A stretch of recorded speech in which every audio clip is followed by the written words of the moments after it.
President Brende, dear Borge, thank you very much for the warm welcome. Your Majesties, Excellencies, ladies and gentlemen, indeed, it is now 56 years since the first meeting here in Davos. And the idea of the founder, Klaus Schwab, was to create a platform to discuss the issues and the ideas of the day. Of course, the world has transformed completely since 1971. But the original idea of Davos has remained, as we just have heard in the speeches. So I was delighted that you have gone back to your roots with this year's theme, a spirit of dialogue. Because this spirit is all the more important in a world that is more fractured and more fractious than ever. 1971 was the year of the so-called Nixon shock and the decision to delink the US dollar from gold.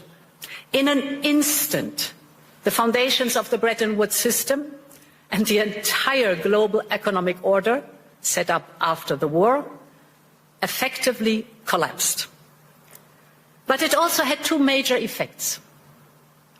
It inadvertently created the conditions for what would become a truly global order, and it provided a sharp lesson for Europe and on the need to strengthen its economic and political power. It was a warning to reduce our dependencies, in this case on a foreign currency. The world may be very different today, without any question, but I believe the lesson is very much the same. That geopolitical shocks can and must serve as an opportunity for Europe. And in my view, the seismic change we are going through today is an opportunity, in fact, a necessity, to build a new form of European independence. And this need is neither new nor a reaction to recent events. It has been a structural imperative for far longer. So when I used this term, European independence, around a year ago, I was surprised at the skeptical reactions. But less than 1 year on, there's now a real consensus around this. The sheer speed and almost unthinkable scale of the change have driven this, but the underlying imperative is still the same. The good news is we acted immediately, whether on energy or raw materials, defense or digital, we're moving fast. But the truth is also that we will only be able to capitalize on this opportunity if we recognize that this change is permanent. Of course, nostalgia is part of our human story, but nostalgia will not bring back the old order. And playing for time and hoping for things to revert soon will not fix the structural dependencies we have. So my point is, if this change is permanent, then Europe must change permanently too. It is time to seize this opportunity and build a new independent Europe. And ladies and gentlemen, this new Europe is already emerging. On Saturday, I was in Asunción, in Paraguay, to sign the EU-Mercosur trade agreement. It was a breakthrough after 25 years of negotiations. And with it, the European Union and Latin America have created the largest free trade zone in the world, a market worth over 20% of global GDP, 31 countries with over 700 million consumers, aligned with the Paris Agreement. So this agreement sends a powerful message to the world that we are choosing fair trade over tariffs, partnership over isolation, sustainability over exploitation, and that we are serious about de-risking our economies and diversifying our supply chains. And that will not stop in Latin America. Last year, we reached new agreements with Mexico, Indonesia, and Switzerland, our host country. We're working on a new free trade agreement with Australia. We are also advancing with the Philippines, Thailand, Malaysia, the United Arab Emirates, and more. And right after Davos, the next weekend, I will travel to India. There's still work to do, but we are on the cusp of a historic trade agreement. Indeed, some call it the mother of all deals. One that would create a market of 2 billion people, accounting for almost a quarter of global GDP. And crucially, that would provide a first-mover advantage for Europe, with one of the world's fastest growing and most dynamic continents. Europe wants to do business with the growth centres of today and the economic powerhouses of this century, from Latin America to the Indo-Pacific and far beyond. Europe will always choose the world, and the world is ready to choose Europe.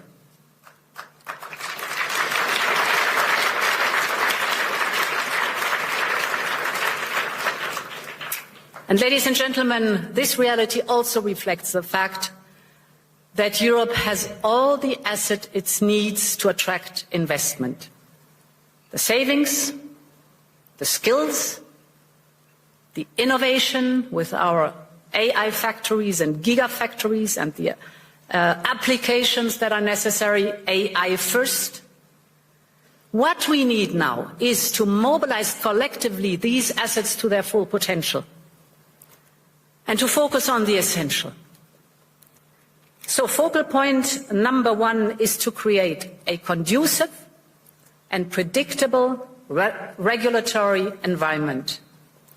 We live in an age where capital and data can cross Europe in a second. And business must be able to move just as freely. But as things stand, too many companies have to look abroad to grow and scale up, partly because they face the new set of rules every time they expand into a new member state. So while on paper the market is of 450 million Europeans open to them, it is far more complicated in reality. And that acts as a handbrake on the growth and profit potential of companies. So this is why we need a new approach. We will soon put forward our 28th regime. The ultimate aim is to create a new, truly European company structure. We call it EU Inc., with a single and simple set of rules that will apply seamlessly over our union, so that businesses can operate across member states much more easily.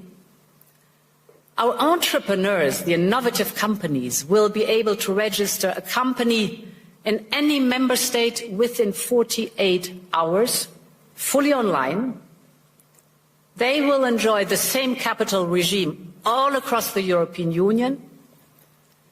And ultimately, we need a system where the companies can do business and raise financing seamlessly across Europe, just as easily as in uniform markets like the United States or China. If we get this right, and if we move fast enough, this will not only help EU companies grow, but it will attract investment from across the world. Which brings me to the second focus, investment and capital. We are now building the savings and investment union.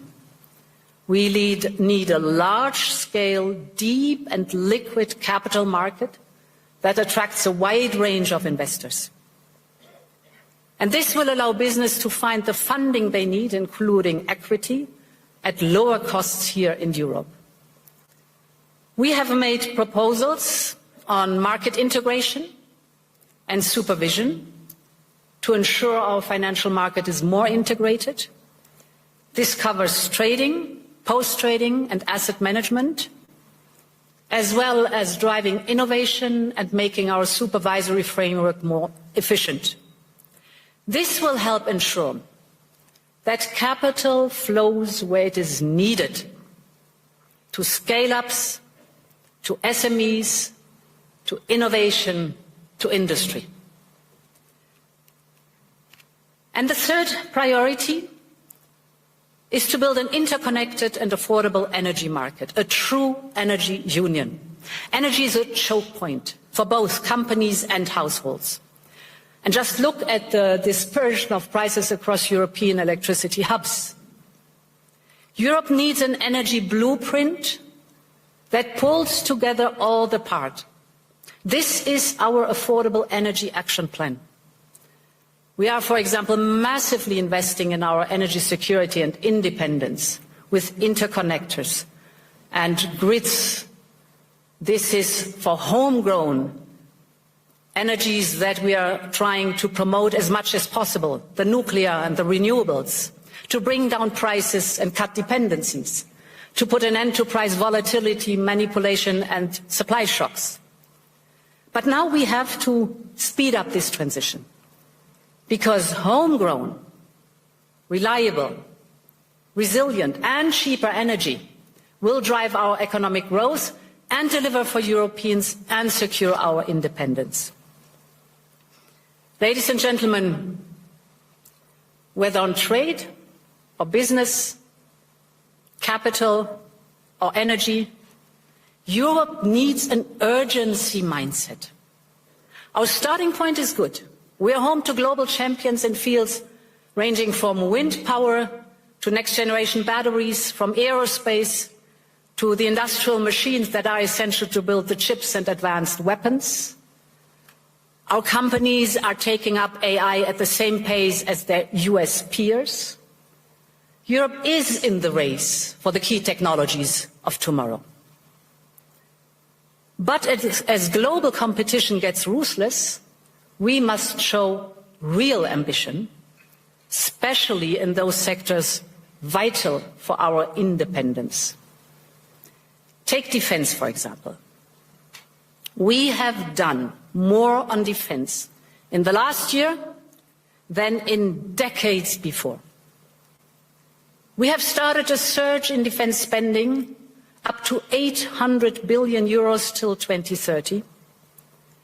Member States are stepping up their investment at record level, and this has helped to triple the market value of European defense industry companies since January 2022. We now have 3 leading European defense tech startups that have reached unicorn valuation. They are working on AI-powered software and systems for battlefield intelligence, or on advanced dual-use and surveillance drones. So they are also driving innovation and investment in Europe's defense tech industrial base. All of this would have been unthinkable even a few years ago. This now only shows how economy and national security are more linked than ever. But also what we can do when Europeans have the will to match the ambition. So, ladies and gentlemen, this need for ambition is most important when it comes to the security of our continent. In just over a month, we will mark the 4th anniversary of Russia's war of aggression against Ukraine. 4 years on, Russia shows no sign of abating, no sign of remorse, no sign of seeking peace. On the contrary, Russia is intensifying its attacks, killing civilians every day as we speak. Just last week, its bombing of Ukraine's energy infrastructure left millions facing darkness, cold, and water shortages. This must end.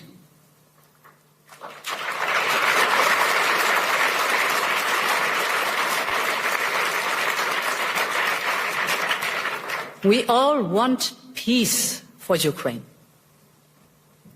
We recognize President Trump's role in pushing the peace process forward, and we will work very closely with the United States. And we all agree that, therefore, Ukraine must be in a position of strength to go to the negotiation table. And this is why we Europeans have decided to provide Ukraine with a loan of 90 billion euros for 2026 and 2027. With this support, we make sure that Ukraine can bolster its defense on the battlefield, strengthen its defense capabilities for a peace agreement, and keep basic services running. Above all, it reaffirms Europe's unwavering commitment to the security, the defense, and the European future of Ukraine. And in parallel, we decided to permanently immobilize the Russian assets, and that we reserve the right to make use of them.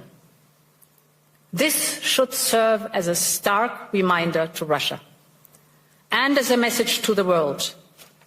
Europe will always stand with Ukraine until there is a just and lasting peace.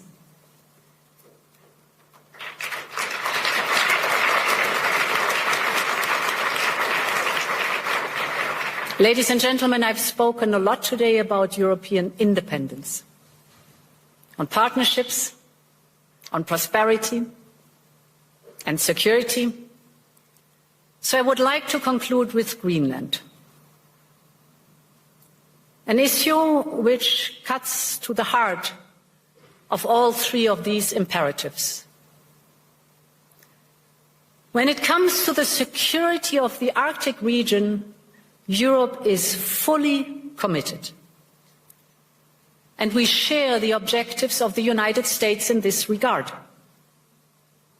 For instance, our EU member, Finland, one of the newest NATO members, is selling its first icebreakers to the United States.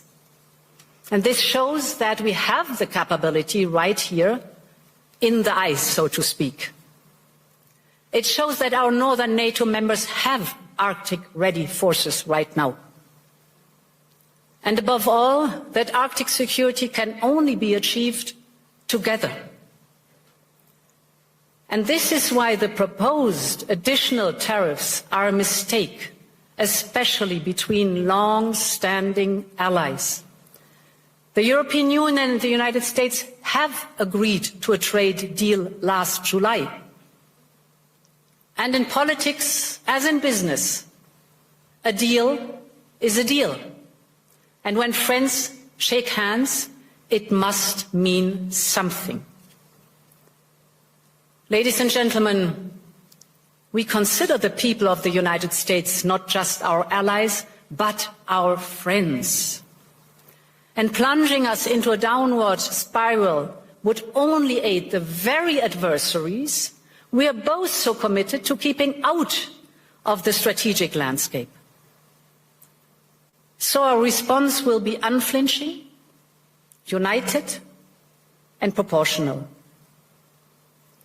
But beyond this, we have to be strategic about how we approach this issue. And this is why we are working on a package to support Arctic security. First principle: full solidarity with Greenland and the Kingdom of Denmark.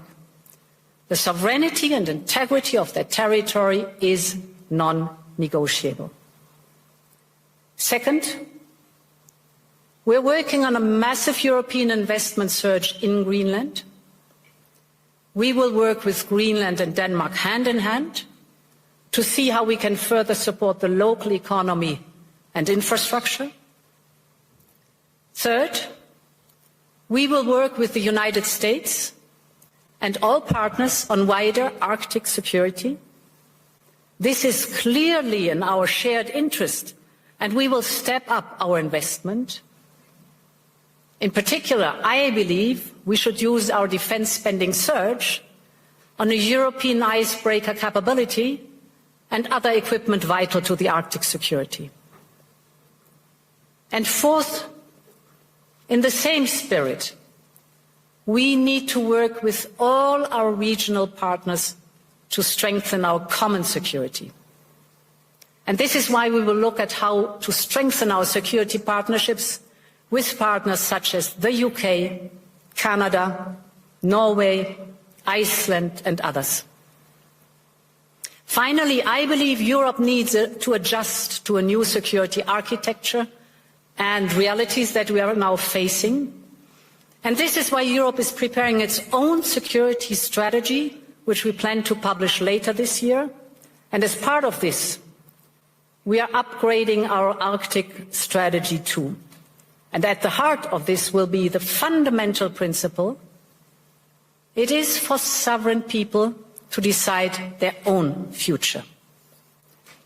Ladies and gentlemen, when I started preparing for this year's address, security in the High North was not the main theme. But in many ways, it feeds into the wider point I started with today. That Europe must speed up its push for independence, from security to economy, from defense to democracy, having the dialogue with our friends and partners, also if necessary with adversaries. The point is that the world has changed permanently and we need to change with it. And therefore, thank you and long live Europe.